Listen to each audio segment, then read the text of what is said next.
सप्तम श्रेणीर द्वितीय पद्य तारा सूर्य स्वभाव कवि गंगाधर मेहर द्वारा लिखित यही पद्यटी को आमे आज आवृत्ति करवा चलतु। हे तारका गण किंपा दिश सान सान तुमे परा अछ केते रवि रश्मिमान तुमे परा अछ केते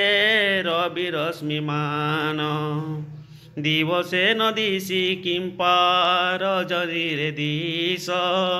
प्रभाकर होई तुम्भ मने भय किस प्रभाकर होई तुम्भ मने भय किस जानिली तुमे सूर्यट सत आलोकित करुअछ निजर जगत आंभ भास्कर को तुम्भ राज्यलोक सारा बोलुछन्ति गगनर क्षुद्र एक तारा तुम्भ राज्य तुम्भ आगे आंभर भास्कर न दिशन्ति तेणु दिने न हुए भास्वर ଯାହାକୁ ଯେମନ୍ତ ଦିଶେ ତେମନ୍ତ ସେ ଭାସେ ସେ କଥାରେ ମହତଙ୍କ କି ଯାଏ କି ଆସେ ତୁମ୍ଭ ରାଜ୍ୟ ଦିଅ ତୁମ୍ଭେ ପ୍ରଚୁର କିରଣ ତେଣୁ ସେହିଠାରେ ଥିବ ତୁମ୍ଭର ବିପଣ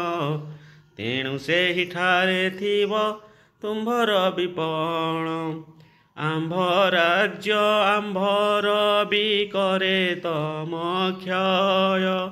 एणु आंभे चाहूँ थाऊँ तांकर उदय तुम्भे जेते बड़ हेले आंभर की लाभ आंभ तम नासिबाकु नाही तो प्रभाव जे जाहार हित करे ननेले ता नाम आंभ देशे कहूँ ताकु निमक हाराम आंभ देशे कहूँ ताकु निमक हाराम।